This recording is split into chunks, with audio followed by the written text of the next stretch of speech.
میرا نام ماریا ہے اور میری عمر 24 سال ہے۔ میری 2 اور چھوٹی بہنیں ہیں جن کی شادی ہو چکی ہے۔ میں اسلام آباد میں رہتی ہوں اور میری چھوٹی بہن کی شادی اچھے گھرانے میں ہو گئی ہے۔ میری عمر اس وقت 20 سال تھی جب یہ واقعہ پیش آیا۔ یہ واقعہ اس وقت پیش آیا جب میں یونیورسٹی میں پڑھتی تھی۔ میری چھوٹی بہن مجھ سے 3 سال چھوٹی تھی، لیکن اس کی شادی پہلے ہو چکی تھی اور میں ابھی تک کنواری تھی۔ دراصل میں نے اپنے ماں باپ کو اپنی شادی سے منع کر دیا تھا، اس لیے میرے ماں باپ نے میری چھوٹی بہن کی شادی ایک بہت ہی اچھے خاندان میں کر دی۔ میری چھوٹی بہن کی شادی ایک گاؤں میں ہوئی۔ ویسے تو ان کا شہر میں بھی گھر تھا، لیکن زمینوں کی وجہ سے گاؤں میں رہا کرتے تھے۔ وہ لوگ اپنے گاؤں کے وڈیرے تھے۔ میری چھوٹی بہن کا ہسبینڈ بھی زمیندارا کرتا تھا۔ ایک دفعہ جب یونیورسٹی سے چھٹیاں ہوئی تو میں اپنی چھوٹی بہن کے گھر ان کے گاؤں چلی گئی۔ اس نے مجھ سے بہت اصرار کیا کہ میں یہ گرمیوں کی چھٹیاں ان کے گاؤں گزاروں۔ خیر، اس کے اصرار کرنے پر میں نے اپنے باپ سے اجازت لی اور اس کے گاؤں روانہ ہو گئی۔ میرے گھر سے اس کا گاؤں تقریباً 4 گھنٹے کی مسافت پر تھا۔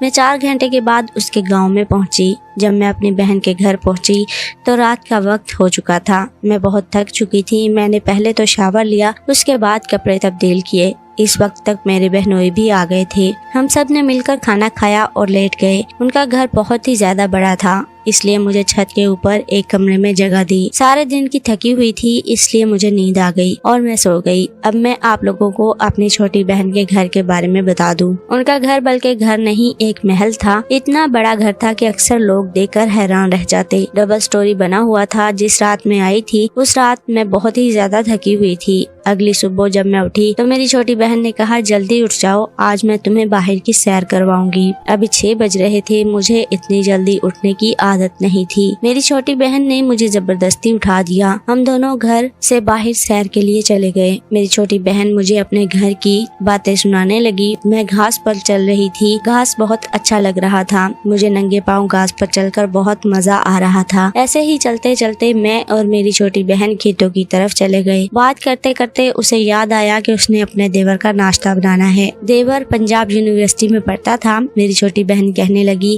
کہ چلو گھر چلتے ہیں۔ مجھے بہت مزہ آ رہا تھا۔ میں نے اسے کہا، تم چلی جاؤ، میں کچھ دیر بعد گھر آ جاؤں گی۔ میری چھوٹی بہن گھر پہنچ گئی اور میں وہیں کھیتوں کی طرف چلی گئی۔ چلتے چلتے مجھے ایک ٹیوب ویل دکھائی دیا۔ میں اس ٹیوب ویل کے پاس چلی گئی۔ میں نے اس کے پاس جاتے ہی دیکھا کہ میری چھوٹی بہن کا دیور ٹیوب ویل میں نہا رہا ہے اور اس کے جسم پر کوئی کپڑے نہیں ہیں۔ جب تک میری چھوٹی بہن کا دیور نہاتا رہا میں چھپ کر اسے دیکھتی رہی۔ میری باجی کے دیور کو اندازہ نہیں تھا کہ اس کو کوئی دیکھ رہا ہے۔ وہ ٹیوب ویل کے اندر چلا گیا اور باہر ہوتا اور اسے دیکھتے ہی میرے بدن میں ایک عجیب سی آہٹ پیدا ہونے لگی۔ پھر وہ ٹیوب ویل کے باہر نکلا اور اپنے جسم پر صابن لگانے لگا۔ میں یہ سارا منظر دیکھ رہی تھی۔ اب میری گرمی بھی ابھر رہی تھی دیکھ کر۔ نہانے کے بعد میری بہن کے دیور نے کپڑے پہنے اور گھر کی طرف چل دیا۔ مجھے بہت اچھا لگ رہا تھا۔ میں بھی اس کے پیچھے پیچھے گھر کی طرف چل دی۔ گھر آتے ہی میری چھوٹی بہن نے ناشتہ لگا دیا۔ میں نے ناشتہ کیا اور اسی دوران میری بہن کا دیور بھی آ گیا۔ میری چھوٹی بہن اپنے دیور سے کہنے لگی کہ جاؤ اسے تم باہر لے جاؤ اور اسے اپنے ڈیری فارم کی سیر کرواؤ۔ میں نے کہا نہیں، میں تمہارے ساتھ ہی جاؤں گی۔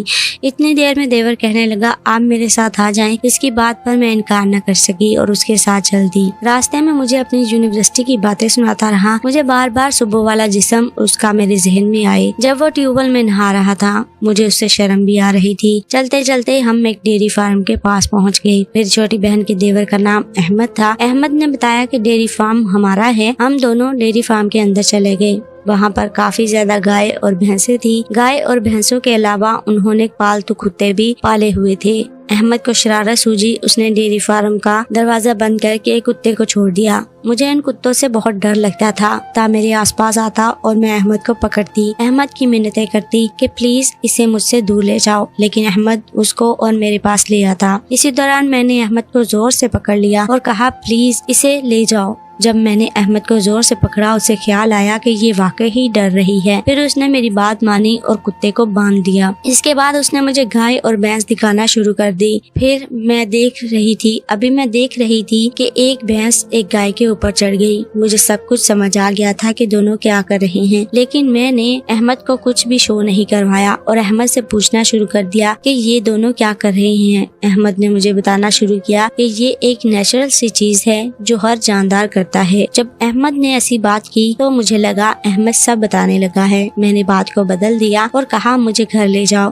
مجھے نہیں کچھ بھی سننا، اور میں گھر کی طرف چل دی۔ احمد مجھے رستے میں بھی بتاتا رہا جیسے انسان ایک کمرے میں کرتے ہیں ویسے ہی جانور سب کے سامنے کرتے ہیں، انسان اور جانور میں یہی ایک فرق ہے۔ اس کے بعد احمد کہنے لگا کہ یہ سب لوگ کرتے ہیں، کیا تم بھی کرنا چاہو گی؟ یہ سنتے ہی مجھے شرم آنے لگی۔ میں نے تیز تیز قدم بڑھائے اور گھر پہنچی۔ میری ٹانگیں کانپ رہی تھی۔ صبح دیور کو نہاتے دیکھ لیا اور اب یہ والا مزہ دیکھا۔ یہ والا مزہ تو میں نے خود اپنی آنکھوں سے دیکھا۔ میرے اندر بھی اس چیز کو کرنے کی لیے خواہشات پیدا ہونے لگی۔ دوپہر ہو گئی اور مجھے نیند آ گئی۔ کچھ دیر بعد میری چھوٹی بہن آئی اور اس نے مجھے اٹھا دیا۔ شام کا کھانا ہم سب نے مل کر کھایا۔ جیسے ہی میں احمد کو دیکھتی مجھے ٹیوب ویل والا سین یاد آ جاتا۔ میرے ذہن سے یہ بات نہیں نکل رہی تھی۔ اوپر سے بیل اور گائے والا سین بھی یاد آ جاتا۔ میرے جسم میں گرمی پیدا ہو رہی تھی۔ مجھ سے احمد کے سامنے بیٹھا نہیں جا رہا تھا۔ میرا دل چاہ رہا تھا کسی طرح احمد سے بات کروں۔ کھانا کھاتے احمد باہر نکل گیا۔ میرے جسم میں ایک عجیب سی بے چینی ہو رہی تھی۔ میں سونے کی کوشش کر رہی تھی لیکن مجھے نیند نہیں آ رہی تھی۔